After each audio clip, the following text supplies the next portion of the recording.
Welcome back to my channel education Adda. Friends, मैं आपको अपने चैनल एजुकेशन अड्डा में वेलकम करता हूँ। ये क्लास 8 का चैप्टर फर्स्ट है, जिसका इंट्रोडक्शन पार्ट मैं पहले ही अपलोड कर चुका हूँ। अगर अभी तक आपने उस वीडियो को नहीं देखा, पहले उस जाके प्लेलिस्ट में जाके उसके इंट्रोडक्शन पार्ट को समझ लीजिए। अगर आपने अच्छे से इंट्रोडक्शन पार्ट को समझ लिया है तो आपको इसके एग्जाम्पल्स और एक्सरसाइज को करने में कोई दिक्कत नहीं आएगी। तो आज हम करने वाले हैं एग्जाम्पल नंबर 1, 2 और 3। ये न्यू एडिशन की बुक है जिसमें सिर्फ 3 एग्जाम्पल्स हैं। कैसे इन एग्जाम्पलों को करेंगे देखते रहिए, चलिए वीडियो में बने रहिए। हम एग्जाम्पल नंबर 1 करते हैं, पहले इसको नोट कर लेते हैं कि किस तरह से वो एग्जाम्पल नंबर 1 करेंगे। देखिए, जैसे आपके हमारे सामने ये है एग्जाम्पल नंबर 1। अब इसने बोला है कि फाइंड, किस तरह से हम इसको फाइंड कर सकते हैं। तो हमें देखो सबसे पहले कैसे लिखना है। सबसे इजी वे होता है, सबसे पहले आपको इसका एलसीएम निकाल लो। जितने भी नंबर है ना, जो डिनोमिनेटर में आपको दिख रहा होगा, ये और ये, इन सभी का आप क्या निकालो, एलसीएम। हम निकालेंगे कैसे? नॉर्मल मेथड आपको पता होना चाहिए। एलसीएम मेथड क्या होता है? 7 सभी का एक ही साथ निकाल रहे हैं हम लोग, 21 और 22, यही तो है। तो हमें सबसे पहले इनका एलसीएम निकालना है, तो लिखना पड़ेगा एलसीएम ऑफ 7, 11, 21 एंड 22। तो इसका अलग से ये रफ काम है, तो अब रफ काम पहले करेंगे, ठीक है। रफ काम कैसे करेंगे देखिए। पहले हम देखेंगे कि ये नंबर, सबसे स्मॉलेस्ट नंबर किस नंबर से कट हो सकता है।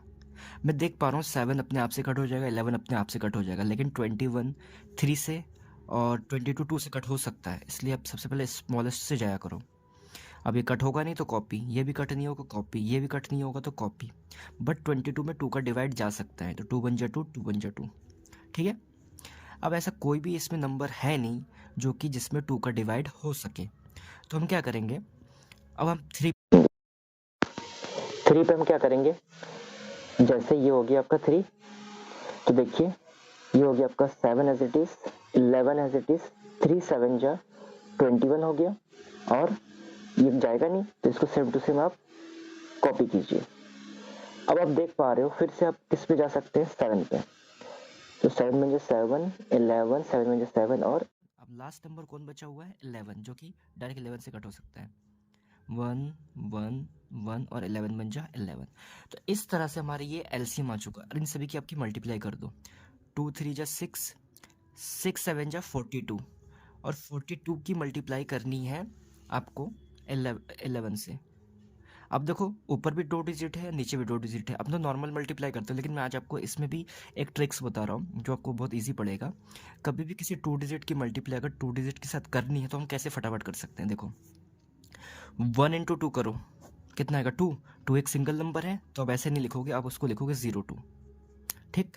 फिर करो 1 इंटू 4, 1 इंटू 4 भी एक सिंगल नंबर है तो उसको भी लिख दो 04, लिख दिया। अब आपको करना है क्रॉस मल्टीप्लाई, 1 इंटू 4 4, 1 इंटू 2 2, तो उसको ऐड करना है, तो हो गया 6। 6 भी एक सिंगल डिजिट है, लेकिन उसको भी क्या लिखेंगे हम 06, लेकिन लिखेंगे एक नंबर छोड़कर, सॉरी 0, ये हो गया आपका 6, ठीक है। एक नंबर छोड़ के लिखना है, तो यहाँ आएगा 0, यहाँ आ जाएगा 6, तो ये जगह 2 6 4। तो इसका एलसीएम कितना आ गया, 462। तो सबसे पहले हम लिख लेंगे सभी के नीचे, अब लिख लेंगे, देखो 462 गया, तो ऐसे एलसीएम लिख लो 462। अब 7 का टेबल 462 में कितनी बार जा रहा है उसको चेक करेंगे। कैसे चेक करेंगे, इसको डिवाइड कर लो अलग से ही, ठीक ना। तो 7 4 जा 7 6 जा 42, कितना बचा 4, फिर 7 6 जा 42, 66 टाइम्स गया। इस 66 की मल्टीप्लाई करनी है आपको इसी के ऊपर वाले नंबर के साथ। हमेशा क्या करना है, सबसे पहले हमने क्या किया, 7 का देखा कि टेबल कितनी बार जा रहा है उसका 66 बार, और इस जो क्वोशंट आया इसकी मल्टीप्लाई इसके ऊपर वाले नंबर से करना पड़ता है। जैसे आप करोगे तो आ जाएगा 198, ठीक है। इस तरह से आप 11 की मल्टीप्लाई भी चेक करोगे तो इसमें आ जाएगा -252। आप करके देखना, नहीं आएगा तो मुझे बता देना। ऐसे ही -176 आ जाएगा इसका, और ये आ जाएगा 105, माइनस का माइनस ही रहेगा, ठीक है। अब हम क्या कर सकते हैं, इसको थोड़ा सॉल्व कर लेंगे। कैसे सॉल्व करेंगे, again 462 same to same copy, 198 as it is. हम जानते हैं कि प्लस और माइनस, जब प्लस और माइनस टकराते हैं तो हो जाता है माइनस, तो ये बनकर 252। फिर देखो प्लस और माइनस टकरा रहा है तो प्लस माइनस टकरा के क्या हो जाएगा, माइनस, और ये प्लस का है तो प्लस। अब सभी को अब ऐड और सब्ट्रैक्ट करोगे, कैसे करोगे, हम देखना पड़ता है according to board mass. Board mass से सबसे पहले एडिशन करना होता है, ठीक ना। तो इसमें प्लस वाला कौन है ऊपर, एक तो मैं देख पा रहा हूँ कि ये है प्लस में, ये है नेगेटिव में, ये भी है नेगेटिव में। कि ये प्लस में है, हाँ बिल्कुल है, क्योंकि हमें इसके सामने देखने, इसके सामने तो कोई सिंबल है नहीं। अब जो किसी के सामने कोई सिंबल नहीं होता है तो उसका मतलब वो भी पॉजिटिव का होता है। सबसे पहले इन दोनों को आप ऐड करोगे, कैसे ऐड करते हैं, फटाफट ऐड कर लेते हैं।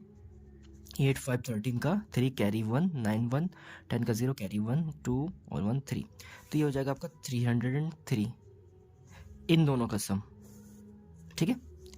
अब मुझे और एक रूल पता है कि जो ये माइनस और माइनस होता है प्लस, अच्छे से सुन लीजिए, माइनस और माइनस मिलके बनते हैं प्लस, लेकिन सिंबल माइनस का ही रहता है। तो सबसे पहले इन दोनों को जोड़ लेंगे, उसके बाद सेम टू सेम लिख लेंगे। 6 2 8 7 5 12 का 2 कैरी 1 2 1 3 और 1 428 इसका आ चुका है। फिर नीचे 462।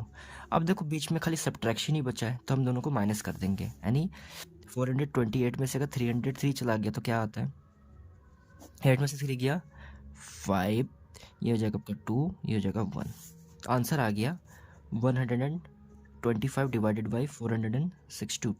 क्या मैंने सही लिखा है, नहीं, क्योंकि इस दोनों में, इसमें और इसमें बड़ा नंबर कौन है, ये है। अब ये किस सिंबल के साथ है, ये नेगेटिव सिंबल के साथ है, तो आंसर में भी नेगेटिव ही आएगा, हमेशा बड़े नंबर का सिंबल लगता है। तो इस तरह से हमारा इसका आंसर ये आ चुका है। आई होप आपको समझ में आ गया होगा कि किस तरह से हमें इस क्वेश्चनों को करेंगे, ठीक ना। आई होप आपको समझ में आया होगा। तो इस मेथड से आप बड़े इजीली इसको कर पाएंगे, ठीक है।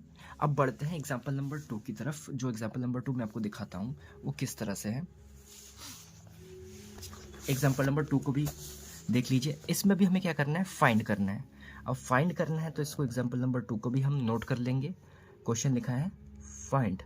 फाइंड करने के लिए क्या नंबर है, 4/5। देखो 4/5 लिखा हुआ है, उसकी इनटू कर रखी है 3/7 से, फिर मल्टीप्लाई कर रखी है 15/16 से, उसकी भी मल्टीप्लाई कर रखी है -14/9 से। तब इस क्वेश्चन को करने के लिए अब देखो बहुत इजी मेथड है, जैसे हमने किया था वैसे ही कर लेंगे। अब मैं देख पा रहा हूँ कि इसका हमें फाइंड करना है, यानी सिंप्लीफाई करना है, तो हम कैसे करेंगे। अब देखो पहले आप देख लो, पहले नंबर जो पहला फ्रैक्शन है उसके नीचे है 5, है 5। क्या 5 से ये वाला और ये वाला, इसमें और इसमें से कोई कट नंबर हो पा रहा है ऊपर में न्यूमरेटर में, तो 5 से 3 कट नहीं होता है, ठीक है। 5 से 15 कट हो जाता है, 5 से 14 कट नहीं होता है, तो इसका मतलब 5 से 15 कट हो सकता है। और ये सारे के सारे नंबर मल्टीप्लाई में है, तो हम आगे पीछे किसी को भी कर सकते हैं। तो आगे पीछे कर सकते हैं, तो कोई दिक्कत है नहीं। तो अब देखो कैसे करते हैं। अब कैलकुलेशन को ईजी करने के लिए अपने उसकी जगह को बदल रहे हैं, तो ये बन जाएगा 15/16, ठीक है। इसको आप एक ब्रैकेट के अंदर बंद कर लो, ऐसे फिर मल्टीप्लाई। देखो क्या 7 से 14 कट हो सकता है, कट हो सकता है, तो जो बचे हुए नंबर है उसको दूसरे ब्रैकेट में डाल देते हैं, ठीक है।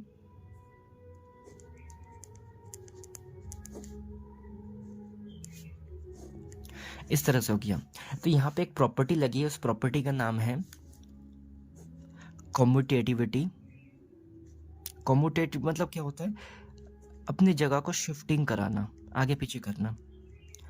और दूसरी प्रॉपर्टी भी लगी है जो आप देख पा रहे हो, जैसे 2 अंदर मल्टीप्लाई, 3 नंबर है इसमें, 1 2 3 4 नंबर है और मल्टीप्लाई में और ब्रैकेट के अंदर है, तो उस कंडीशन में कम्यूटेटिव एंड एसोसिएटिव। एसोसिएट का मतलब होता है इकट्ठा करना, तो हमने चीज़ों को इकट्ठा किया। तो इस तरह से ये प्रॉपर्टी लग गई। अब इसको सॉल्व कर लेते हैं। अब देख पाओगे कि ये है 5 3 जा 15, 4 4 जा 16। जो सॉल्व है पहले उसको लिख लेते हैं। ये है माइनस और ये 3, तो ये हो जाएगा -3, और नीचे कितने हैं 4, ठीक है। फिर मल्टीप्लाई, इसको भी सॉल्व कर लेते हैं। 7 2 जा 14, 3 3 जा 9, तो ये भी कितने हैं -2 और नीचे 3। अब देखो ये है मल्टीप्लाई में, तो हम कैसे लिख सकते हैं, ये माइनस और माइनस मल्टीप्लाई होने पे हो जाता है प्लस। और ये देखो 3 से ये 3 कट हो जा रहा है, क्या 2 से 4 कट हो जाएगा, कट हो जाएगा, 2 2 जो 4। तो इसका आंसर कितना आ रहा है, +1/2। इस तरह से आई होप आपको ये समझ में आ गया होगा, ठीक ना। अब एक जो न्यू एडिशन में एक लास्ट जो है एग्जाम्पल बचता है, उस एग्जाम्पल को हम फटाफट कर लेते हैं, फिर इस तरह से हमारा न्यू एडिशन का जो एग्जाम्पल है वो खत्म हो जाएगा, ठीक है। मैं आपको अभी दिखाता हूँ, देखते हैं जो एक लास्ट एग्जाम्पल हमारा बचा हुआ है, ठीक है। अब इसको करेंगे कैसे, उसको करने के लिए सबसे पहले आप नंबरों को अच्छे से समझ लेते हैं। नंबर में क्या लिखा है सबसे पहले आप देख लो। नंबर में लिखा है, देखो ये लिखो 2/5, 2/5 लिखा है, उसकी मल्टीप्लाई करनी है हमें -3/7 के साथ, और माइनस उसमें से हटा देना है 1/14 को, और माइनस करना है 3/7 को, लेकिन मल्टीप्लाई कौन रहेगा, 3/5। तो ये है क्वेश्चन, इसको आप कैसे करते देख लेते हैं, ठीक है ना। अब देखो इस क्वेश्चन को हम कैसे करेंगे, उसके लिए हमें छोटा सा एक चीज़ अपनाना पड़ेगा, अच्छे से समझना पड़ेगा। अब फिर से हम क्या करेंगे, इकट्ठा करेंगे चीज़ों को। इकट्ठा हम कैसे कर सकते हैं, इकट्ठा करने के लिए आप देखो इसमें और इसमें आपको कोई कॉमन चीज़ नज़र आ रहा है या नहीं आ रहा है, देख लो। आ रहा है, बताओ जल्दी जल्दी से बताओ मुझे। तो उन चीज़ों को देखो, यहाँ पे ना 3 पीसेस है, 3 टुकड़े हैं। एक टुकड़ा ये हो गया, ये सेकंड टुकड़ा हो गया, और ये तीसरा टुकड़ा हो गया। कैसे हो गया, क्योंकि ये कनेक्टेड है मल्टीप्लाई से, ये भी कनेक्टेड है मल्टीप्लाई से, लेकिन ये जो सेक्शन ये अलग है, तो 3 टुकड़े हुए ना। तो 2 टुकड़े जो सेम टुकड़े हैं मल्टीप्लाई वाले, उसको हम साथ में लिखेंगे। कैसे लिखेंगे, 2/5 मल्टीप्लाई -3/7 मैंने लिख लिया, ठीक है। फिर हम क्या करेंगे, हम ना प्लस लिखेंगे, प्लस में समझा रहा हूँ आपको क्यों लिखेंगे। और फिर हम लिखेंगे माइनस का 3/7, इसकी मल्टीप्लाई कर देंगे 3/5 से। देखो ये चीज़ मैंने यहीं पे ही लिखी है, लेकिन यहाँ पे प्लस आपको प्रॉब्लम आ रही होगी कि प्लस क्यों लिखा होगा। तो क्योंकि जैसे हम प्लस माइनस करेंगे तो प्लस माइनस ऑटोमेटिकली वो माइनस ही हो जाता है, तो लिखने का थोड़ा तरीका अलग होता है। अब बचा कौन सा तीसरा टुकड़ा, ये, तो इसको लिख दो आप बाद में। अब देखो क्या कुछ कट हो पा रहा है या नहीं हो पा रहा है। अब जब नहीं हो रहा है कट, तो हम सिंपली क्या करेंगे, उन नंबरों को आप लिख सकते हो। कैसे लिखोगे, देख लेते फिर से। मैं देख पा रहा हूँ कि इस वाले टुकड़े में और इस वाले टुकड़े में ये कॉमन है, दोनों में जो कॉमन है उसको आप लिख लो बाहर। तो माइनस के साथ है, तो माइनस का 3/7 मैंने बाहर लिख लिया। तो इस वाले टुकड़े से ये हट चुका है, तो क्या बचा है, 2/5 बचा है, सॉरी। इस वाले टुकड़े में से भी ये हट गया, तो क्या बचा है, 3/5। लेकिन 3/5 किसका है, प्लस का है, क्योंकि माइनस वाला तो बाहर आ गया ना। और माइनस में 1/14। आई होप आपको यहाँ तक समझ में आ गया होगा। फिर हम थोड़ा अंदर से सॉल्व कर लेंगे। 3/7 अगेन एज इट इज़, फिर मल्टीप्लाई 5 2 जा 10, 5 3 जा 15, यहाँ पे कर रहा हूँ मैं क्रॉस मल्टीप्लाई, डिवाइडेड बाई 5 5 जा 25, ठीक है। और माइनस में 1/14। आई होप आपको यहाँ तक समझ में आ गया होगा कैसे करना है। फिर हम क्या करेंगे, -3/7 को अगेन एज इट इज़ लिखेंगे, और मल्टीप्लाई, देखो 10 और 15 होता है 25/25 हो गया, -1/14 हो गया, ठीक।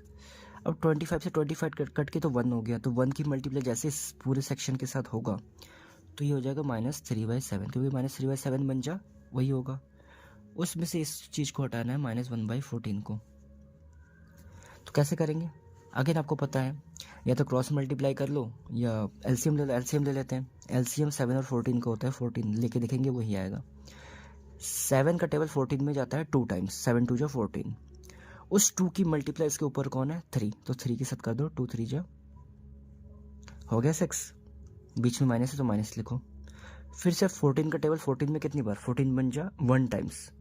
उस 1 की मल्टीप्लाई इसके ऊपर कौन है, 1, तो 1 बन जा 1। अब मुझे पता है कि माइनस माइनस होता है तो प्लस है, माइनस में होता तो प्लस है, लेकिन सिंपल माइनस क्या रहता है, 6 और 1 7, और ये हो गया 14। 7 बन जा 7, 7 2 जा 14। तो इस तरह से इसका जो आंसर आया वो कितना आ चुका है, -1/2। आई होप फ्रेंड आपको ये क्वेश्चन सारे समझ में आ गए होंगे। अगर ये वीडियो अच्छा लगा तो प्लीज़ चैनल को सब्सक्राइब जरूर कर लीजिए, लाइक कीजिए, शेयर कीजिए, और ज़्यादा से ज़्यादा लोगों तक पहुंचाइए ताकि इस वीडियो को फ़ायदा दूसरों को भी अच्छे से हो पाए। नेक्स्ट वीडियो में हम एक्सरसाइज करेंगे, एक्सरसाइज 1.1 करेंगे, जो कि जिसमें कि न्यू एडिशन में सिर्फ 3 ही क्वेश्चन है, वो कि बहुत जल्दी हो जाएगा। चल मिलते हैं एक्सरसाइज 1.1 पे।